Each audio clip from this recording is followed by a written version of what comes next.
నిన్ను ఆదుకోవడానికి, ఆదరించడానికి తగిన సమయంలో వచ్చేస్తాడు. ఆ రోజు వచ్చేసాడండి. వాళ్ళు అనుకున్నారు ఆయన రావడానికి ఆస్కారం లేదని, వచ్చే మార్గమే లేదని.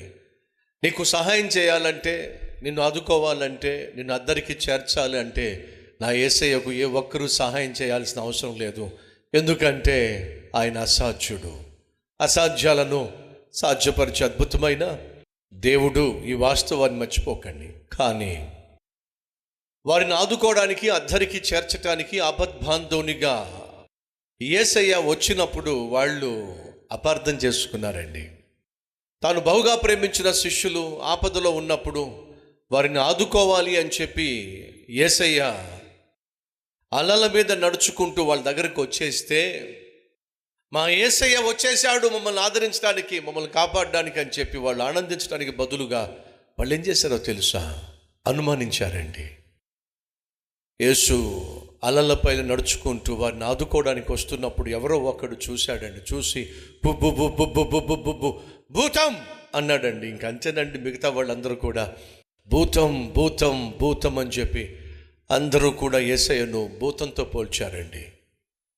అపార్థం చేసుకున్నారండి. కొన్ని సందర్భాల్లో మనం కూడా యేసయ్యను అపార్థం చేసుకుంటాం.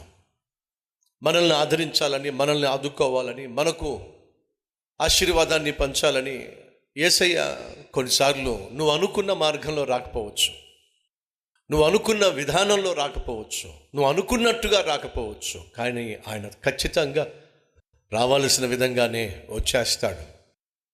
సహాయం చేయడానికి వచ్చినటువంటి సర్వశక్తి కలిగిన దేవుణ్ణి శిష్యులు అపార్థం చేసుకొని భూతంగా భావించి భయపడిపోయారండి. యేసయ్య నిన్ను భయపెట్టేవాడు కాదు, నీకున్న భయాలను తొలగించేవాడు.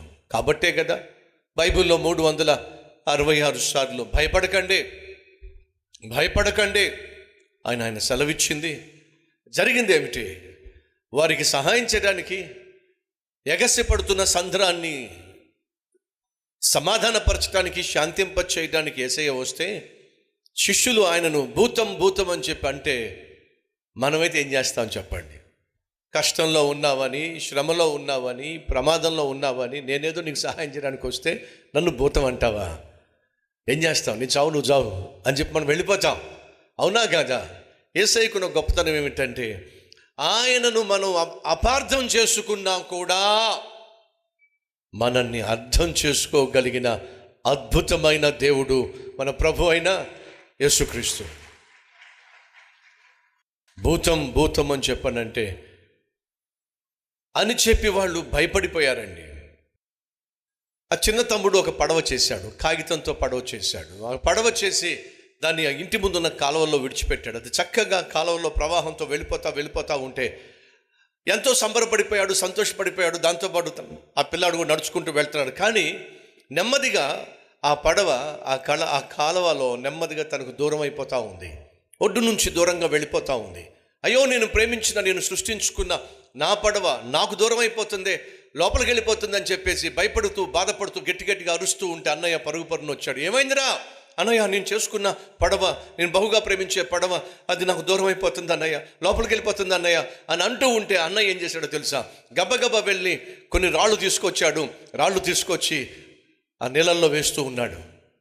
అది చూసిన తమ్ముడు, ఏంటైనా నువ్వు చేస్తుంది, నా పడవ లోపలికి వెళ్ళిపోతుందని చెప్పి నీకు ఆటలుగా ఉందా? ఆ పడవ మీద రాళ్ళు వేస్తావా? నువ్వు నిజంగా మా అన్నయ్యవైనా? నువ్వు నిజంగా నా అన్నయ్యవైతే ఆ పడవను ఏదో ఒకటి చేసి మళ్ళీ ఒడ్డుకు చేరుస్తావు, కానీ ఇలా రాళ్ళు వేసి ఆ పడవ మునిగిపోయే విధంగా ఎలా చేస్తావు అన్నయ్య? చూడు, నువ్వు రాళ్ళు వేస్తూ ఉంటే అలల తాకిడి చేత ఆ పడవ ఎలా మునిగిపోతుందో అన్నయ్య, దయచేసి రాళ్ళు వేయొద్దు అన్నయ్య అని అంటున్నాడు. కానీ అన్నయ్య మాత్రం రాళ్ళు వేస్తూనే ఉన్నాడు. తమ్ముడేమో అన్నయ్యను చూసి తిడుతున్నాడు, ద్వేషిస్తున్నాడు, కోపడుతున్నాడు. అలా కోపడుతున్నాడు, ద్వేషిస్తున్నాడు.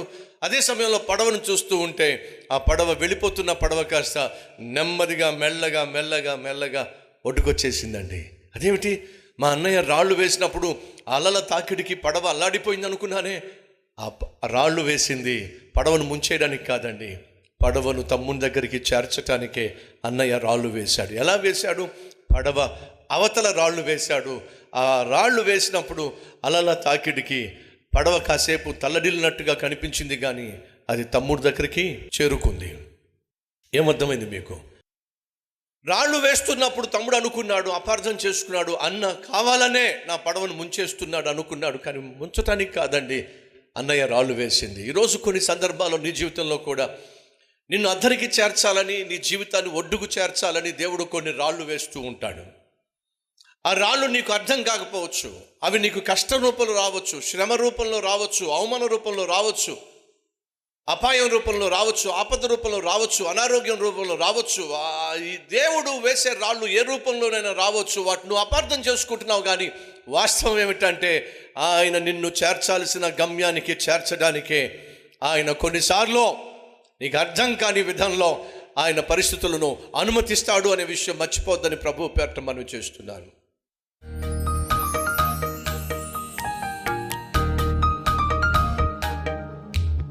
మహాపరిశుద్ధుడు అయిన ప్రేమ కలిగిన తండ్రి, మేము భయపడడానికి వీలేదో. మా చుట్టూ ఉన్నటువంటి వాతావరణం అననుకూలంగా ఉన్నా, అపాయకరంగా ఉన్నా, అభ్యంతరకరంగా ఉన్నా, దాన్ని కాదు మేము చూడాల్సిందే. సమస్య ఏదైనప్పటికీ, అది ఎంత తీవ్రంగా ఉన్నప్పటికీ, శత్రువులు ఎంత బలమైన వారైనప్పటికీ, ఎంత భీకరంగా మాకు వ్యతిరేకంగా పోరాడుతున్నప్పటికీ, ఒక మాటతో శత్రువుని సమాధి చేయగలిగిన, ప్రతి విధమైన అననుకూల వాతావరణాన్ని సమాధానపరచగలిగిన మహా గొప్ప దేవుడు నాయనా, నీ వైపే చూస్తూ నీకు మా చేతిని అందిస్తే లేవనెత్తుతావు. ఈరోజు లేవనెత్తయ్యా. కృంగిపోతున్న నీ బిడ్డలను లేవనెత్తయ్యా. అలసిపోయిన వారిని ప్రభువా ధైర్యపరచయ్యా. భయంతో ఉన్న వారికి నిర్భయంగా జీవించే శక్తిని అయ్యా. ఎందుకు కృంగిపోయారో, ఎందుకు బలహీనమైపోయారో, ఎందుకు బాధపడుతున్నారో, ఎందుకు నలిగిపోతున్నారో, మానసికంగా, శారీరకంగా, ఆధ్యాత్మికంగా, ఆర్థికంగా తల్లడిల్లిపోతున్నారో అయ్యా నీకు తెలుసు కదయ్యా. వాళ్ళు తమ చేతులు నీకు చూపిస్తున్నారయ్యా. యేసయ్యా దయచేసి నన్ను లేవనెత్తయ్యా, నన్ను లేపయ్యా. కుప్పగూలిపోయానయ్యా, పడిపోయానయ్యా నాయనా, పాతుకుపోతున్నానయ్యా పాపపు ఊబిలో, నన్ను లేపు. ప్రార్థన చేసే ప్రతి ఒక్కరిని లేపయ్యా, దీవించి ధన్యకరంగా మార్చి నాయన భయము లేకుండా నిర్భయంగా జీవించే బ్రతుకునివ్వమని యేసయ్య పేరట వేడుకుంటున్నాము తండ్రి. ఆమెన్.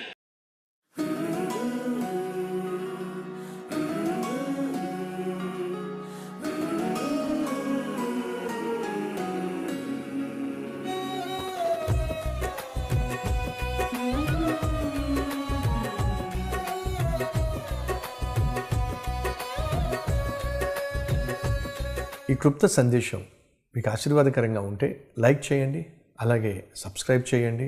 అంతేకాకుండా కామెంట్ పెట్టండి, 10 మందికి షేర్ చేయమని మనవి చేస్తూ రేపు మళ్ళీ కలుసుకుందాం. సెలవు.